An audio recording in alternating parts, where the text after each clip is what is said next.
Everyone, welcome to examination point. जैसे कि आप जानते हैं कि मैं सृष्टि चौहान आपको एमपी के जेल प्रहरी के प्रीवियस ईयर के हिंदी के क्वेश्चंस करा रही हूँ। तो ये हमारी क्लास थर्ड है, जिसमें हम 18 जुलाई 2017 की सेकेंड शिफ्ट का पेपर सॉल्व करेंगे। अगर आपको इस वीडियो का पीडीएफ चाहिए तो डिस्क्रिप्शन बॉक्स में उसकी लिंक दे रखी है, आप वहाँ पे से जाके डाउनलोड कर सकते हैं। चलिए हम स्टार्ट करते हैं हमारा सेशन, जिसमें हम पहला क्वेश्चन देखेंगे संधि से रिलेटेड। पहला क्वेश्चन है, उन्नति में संधि है। हमें संधि पहचाननी है कि कौन सी संधि है। तो जैसे कि आप जानते हैं कि जो वर्ण रहते हैं उसके आधार पर कितने संधि के भेद होते हैं, 3 भेद होते हैं। एक होती है स्वर संधि, एक होती है व्यंजन संधि और एक होती है विसर्ग संधि। बट इसके अंदर भी अलग अलग सब डिविजन्स है। तो स्वर में भी अलग अलग टाइप्स की संधि है। अगर आपने हिंदी को अच्छे से पढ़ा है तो आप जानते होंगे अयादि संधि, यण स्वर संधि, व्यंजन संधि और विसर्ग संधि। जैसे कि आप जानते हैं कि उन्नति का अगर संधि विच्छेद करें तो क्या हो जाता है, उत प्लस नति। उत में जो त है वो क्या है, एक व्यंजन है और वो किससे मिल रहा है, न के साथ मिल रहा है। तो न क्या है, अनुनासिक वर्ण है। अनुनासिक वर्ण केवल न और म में होते हैं, न और म से होते हैं। और उसके स्थान पे क्या हो जाता है, 5वां वर्ण लग जाता है ण ण न म का। तो ये त मिलके क्या बना देता है, डबल न बना देता है। तो ये क्या हो जाएगी, व्यंजन संधि हो जाएगी। इसका आंसर हो जाएगा ऑप्शन नंबर सी, व्यंजन संधि। सेकंड क्वेश्चन है, कहू की जस कोयल रोई, रकत आंसू घुघची बन बोई। पंक्ति में है, कौन सा अलंकार है, आपको ये पहचानना है। पहला क्वेश्चन हमारा संधि से रिलेटेड हो गया, दूसरा है अलंकार से रिलेटेड। ऑप्शंस दे रखे हैं, अन्योक्ति अलंकार, सहोक्ति अलंकार, वक्रोक्ति अलंकार या अतिशयोक्ति अलंकार। देखिए, इसमें जो सहोक्ति अलंकार होता है, सहोक्ति अलंकार का क्या मतलब रहता है कि कोई शब्द है और उसके अनेक अर्थ निकले। ठीक है, कोई शब्द है उसके बल देंगे, अगर उसमें जोर देंगे तो अनेक अर्थ निकले, तो वो सहोक्ति अलंकार होता है। अतिशयोक्ति में क्या होता है, किसी भी चीज़ को बढ़ा चढ़ाकर बोलना या कहना, किसी भी बात को बढ़ा चढ़ाकर बताया गया हो तो वो अतिशयोक्ति अलंकार होता है। तो कहू की जस कोयल रोई, रकत आंसू घुघची बन बोई, इसमें अतिशयोक्ति अलंकार है। थर्ड क्वेश्चन देखते हैं, अधिकारों की रक्षा के लिए संघर्ष करना चाहिए, ये वाक्य कैसा है। आपको वाक्य के भेद अगर आपने पढ़े हैं तो आपको ध्यान में होगा। तो आपको ये पहचानना है कि कैसा, किस टाइप का वाक्य है। निषेध परक संरचना, विनम्रता सूचक, दिशा बोधक, विधि सूचक। दिशा जिसमें डायरेक्शन दिखाई जाती है, विनम्रता जिसमें नम्रता के साथ बोला जाता है। निषेध मतलब निषेध परक क्या हो जाएगा, नेगेटिव सेंटेंस हो जाएगा जिसमें न होने की बात की गई है, तो ये भी नहीं होगा। विनम्रता सूचक भी नहीं है, दिशा बोधक भी नहीं है। अब विधि सूचक, विधि सूचक में क्या होता है कि जिसके बारे में कुछ बताया जाता है, कोई उद्देश्य दिया जाता है। अब जैसे अधिकारों की रक्षा करने के लिए संघर्ष करना चाहिए, ये बताया गया है कि हमें संघर्ष करना चाहिए, तो ये क्या हो जाएगा, विधि सूचक संरचना हो जाएगी। फोर्थ क्वेश्चन हम देखते हैं, बुझक्कड़ शब्द में प्रत्यय है, आपको प्रत्यय पहचानना है। ऑप्शन दे रखे, अक्कड़, झक्कड़, कड़, कक्कड़। अगर हम विच्छेद करें बुझक्कड़ का तो क्या हो जाएगा, बुझ प्लस अक्कड़ हो जाएगा। ठीक है, अब प्रत्यय क्या होते हैं, प्रत्यय ऐसे शब्दांश होते हैं जो वर्ड के एंड में लगाए जाते हैं। जैसे ये वर्ड है बुझ, इसके एंड में लगा है तो ये प्रत्यय कहलाएगा। अगर पहले लगता तो वो क्या कहलाता, उपसर्ग कहलाता। तो बुझक्कड़ में बुझ प्लस अक्कड़, तो हमारा अक्कड़ क्या हो जाएगा, प्रत्यय हो जाएगा। इसका आंसर होगा option number A, Akkad. Fifth question, सूत शब्द का अर्थ नहीं है। सूत मतलब क्या होता है, रस्सी या धागा होता है। ठीक है, तो कौन सा इसका मीनिंग नहीं है, मतलब ये काय से आ गया है, पर्यायवाची या समानार्थी शब्द से आ गया है। तो सूत का मतलब धागा तो होता ही है। ठीक है, रथ हाँकने वाला, कर्ण, भाट। बाकी ये तीनों में से देखना है कर्ण, रथ हाँकने वाला और भाट में से कि सूत शब्द का अर्थ कौन सा नहीं है। तो रथ हाँकने वाला भी सूत कहलाता है, भाट भी सूत कहलाता है। कर्ण यानी क्या होता है, कान होता है या समकोण के सामने की भुजा तथा पतवार, इसको कहते हैं कर्ण। मतलब कि हमारा जो ट्रायंगल होता है, अगर आप जानते होंगे पाइथागोरस थ्योरम, तो जो उसकी कर्ण होती है वो सामने की भुजा कहलाती है। अगला क्वेश्चन है कलेजे उछलना, इसका आशय क्या है। ये एक मुहावरा है, कलेजा उछलना, इसका आशय, इसका मीनिंग क्या होता है।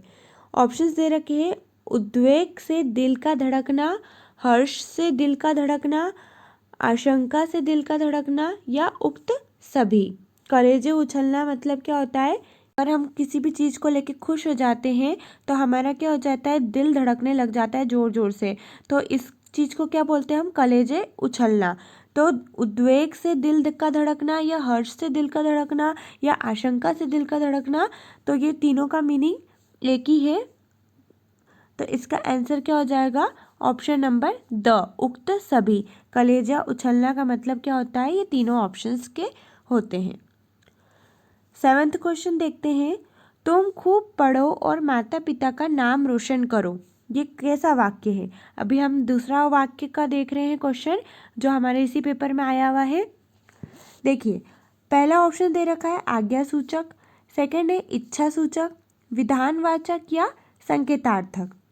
आज्ञा भी नहीं दी जा रही है इसमें कि तुम ये कर दो, इच्छा जाहिर की जा रही है कि तुम खूब पढ़ो और माता पिता का नाम रोशन करो। ये कोई विश कर रहा है, कोई भी एक अपनी ब्लेसिंग दे रहा है, विश दे रहा है कि तुम खूब पढ़ो और माता पिता का नाम रोशन करो। तो इसका आंसर क्या हो जाएगा, इच्छा सूचक। 8th क्वेश्चन देखेंगे, अन्न जल पद में समास है। अब आपको समास पहचानना है। संधि, समास, वाक्य, पर्यायवाची सारे इंपॉर्टेंट रहते हैं।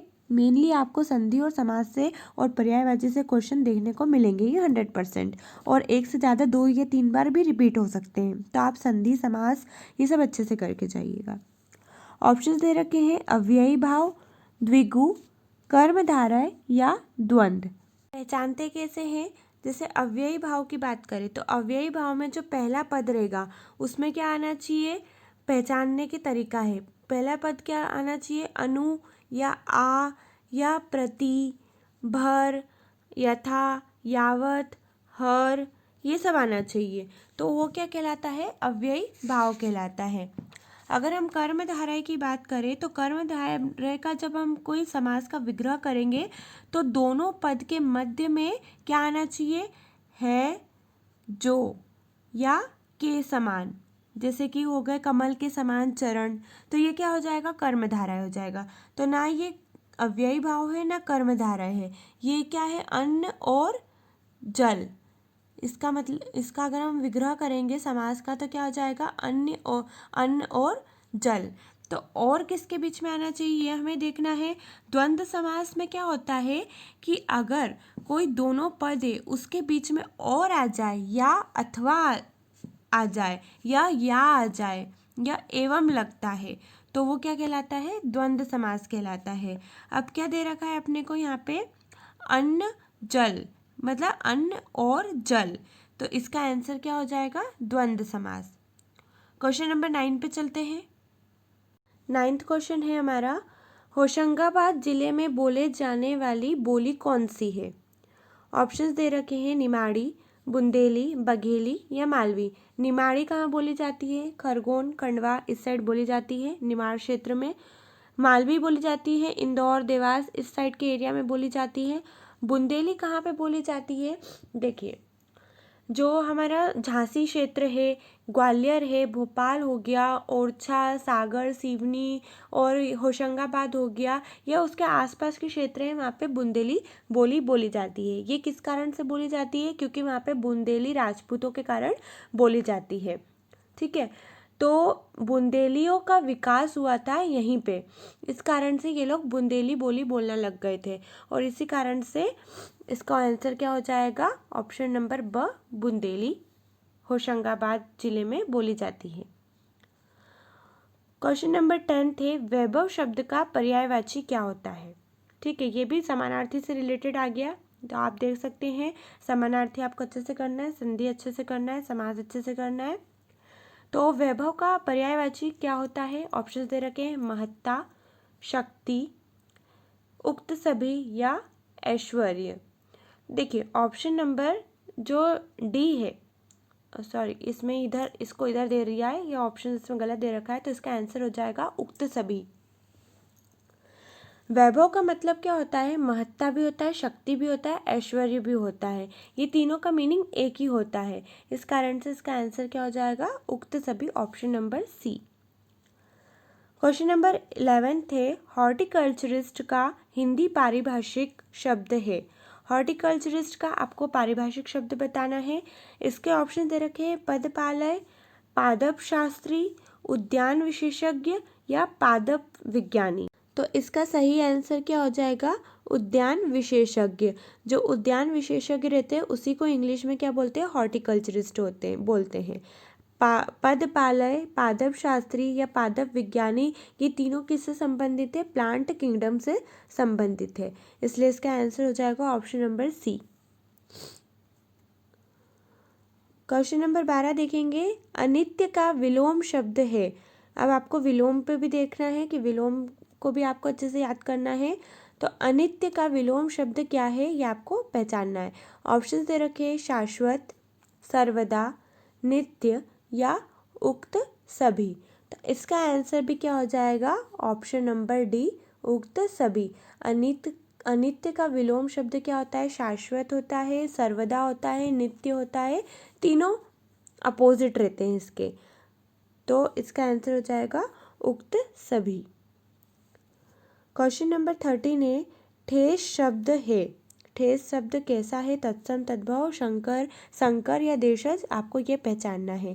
अब आपको शब्द पहचानने भी आपको आना चाहिए कि कहाँ से लिए गए हैं। देखिए कुछ शब्द जो रहते हैं वो दूसरी भाषा यानी संस्कृत से हम डायरेक्ट ले लेते हैं, कुछ शब्द को लेके हम चेंज कर देते हैं, परिवर्तन कर देते हैं। कुछ शब्द हम खुद से बना देते हैं, ना संस्कृत से लेते हैं ना कहीं और से लेते हैं। तो संकर क्या कहलाते हैं? अगर दो भाषा हैं, दो भाषाओं को मिलाकर जो मतलब दो भाषाओं के शब्द हैं उनको मिलाकर जो एक नया शब्द बनता है वो क्या कहलाता है? संकर कहलाता है। तत्सम क्या कहलाता है? अगर संस्कृत भाषा है उसको हम एज इट इज़ कोई परिवर्तन नहीं करें, उसको हिंदी भाषा में वैसे के वैसे ही यूज़ कर ले वो वर्ड को, तो वो कहलाएगा तत्सम।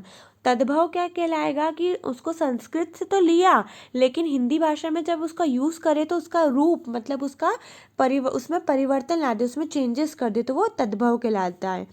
देशज ऐसे शब्द होते हैं जो खुद की कंट्री में, खुद के वहीं पे उस एरिया में खुद ब खुद बनाए जाते हैं।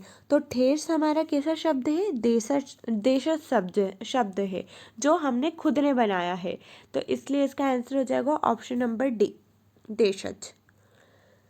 14th क्वेश्चन है, रोजगार और निर्माण प्रकाशित होता है। आप जानते हैं रोजगार निर्माण बहुत इंपॉर्टेंट रहता है, तो आप ये कहाँ से प्रकाशित होता है आपको ये बताना है। ऑप्शंस दे रखे हैं, ग्वालियर से, भोपाल से, इंदौर से या जबलपुर से। तो इसका आंसर होगा भोपाल से, ऑप्शन नंबर बी। ये प्रकाशित होता है भोपाल से। रोजगार निर्माण जो रहता है वो युवाओं की ज़रूरतों को पूरी करने के लिए बनाया गया है। इसका प्रकाशन इसीलिए होता है, इसके हर सप्ताह में लगभग 1 लाख प्रतियां छपती है। और रोजगार निर्माण जो रहता है वो साप्ताहिक समाचार पत्र है, ना कि ये हर मंथ रहता है, ये हर सप्ताह दिया जाता है, इसका हर सप्ताह प्रकाशन होता है। इसकी शुरुआत कब की गई थी? 1984 में की गई थी। इसका आंसर का क्या होगा? ऑप्शन नंबर बी, भोपाल से। 15th क्वेश्चन है, भोपाल में आयोजित 10वें विश्व हिंदी सम्मेलन का मुख्य विषय क्या था? ऑप्शंस दे रखे हैं, विश्व मंच पर हिंदी, वसुधैव कुटुंबकम, हिंदी और भावी पीढ़ी, हिंदी जगत विस्तार और संभावनाएं। विश्व हिंदी सम्मेलन की स्टार्टिंग कब की गई थी? 1975 में की गई थी। अब जिसका तो 10th सेशन था, 10वां विश्व हिंदी सम्मेलन था, वो कब हुआ था? 2015 में हुआ था, 2015 में। और इसका मुख्य उद्देश्य क्या था, मुख्य विषय क्या था, हिंदी जगतः विस्तार और संभावना। तो इसका आंसर आप ध्यान में रखेंगे, ये तो याद करने की चीज़ है। 16वां क्वेश्चन है, विलोम शब्द युग्म कौन सा सही नहीं है, आपको ये बताना है। पासे परे, पछुआ पूर्वा, स्वन ध्वनि, निर्वात या वात, निर्वात वात। ठीक है, तो पासे दूर, परे मतलब पास, पछुआ पूर्वा और निर्वात वात, ये तीनों तो विलोम शब्द करेक्ट है, एक दूसरे के विलोम है। लेकिन स्वन और ध्वनि ये दोनों एक दूसरे के अपोजिट नहीं है, दोनों का मीनिंग एक ही से कोरिलेट करता है। इसका आंसर हो जाएगा ऑप्शन नंबर स। 17वां क्वेश्चन है, शुद्ध वाक्य आपको पहचानना है। निम्नलिखित में से शुद्ध वाक्य है। ऑप्शन दे रखे, संभवतः आज वह अवश्य आएगा, वह छत पर से गिर पड़ा, आजकल 100 रुपये में क्या आता है, प्रधानमंत्री ने हस्ताक्षर कर दिया। तो इसका आंसर क्या होगा, ऑप्शन नंबर स, आजकल 100 रुपये में क्या आता है। बाकी ये सब अशुद्ध वाक्य है। ठीक है, प्रधानमंत्री ने हस्ताक्षर कर दिए हो आएगा, वह छत पर से गिर पड़ा, ये भी करेक्ट नहीं होगा। तो इसका आंसर क्या हो जाएगा, आजकल 100 रुपये में क्या आता है। क्वेश्चन नंबर 18 में है, शुद्ध शब्द पहचानना है। कौन सा शुद्ध शब्द है, फागुन, प्रशंसा, चैत्र या गिरस्ती। तो आपको इसको देख के ही आपको आंसर पता पड़ गया होगा कि कौन सा शब्द सही है।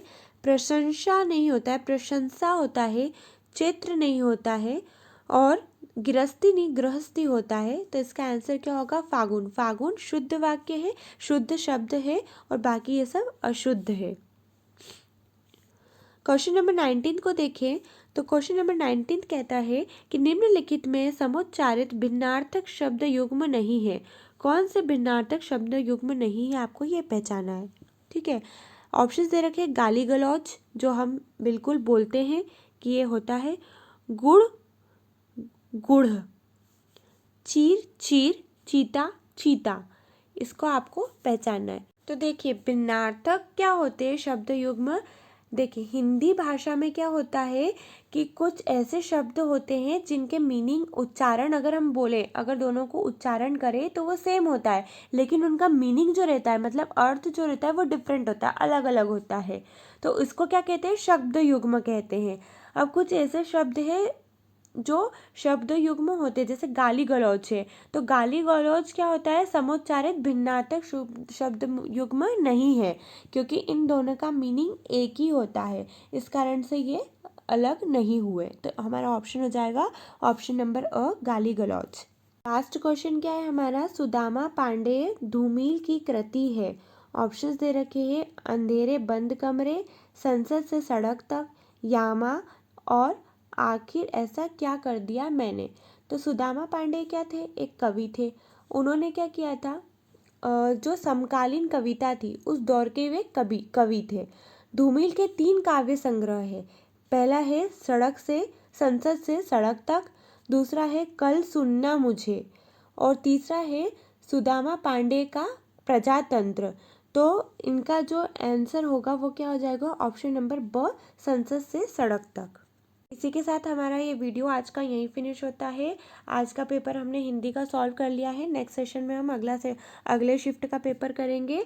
अगर आपको इससे ये पहले की 2 क्लासेस भी देखनी है तो प्लेलिस्ट में डली है, आप वहाँ पे से जाके देख सकते हैं। वहाँ पे आपको दिख जाएगी, सृष्टि चौहान के नाम से भी दिख जाएगी, और जेल प्रहरी हिंदी के क्वेश्चन प्रीवियस ईयर के भी दिख जाएंगे।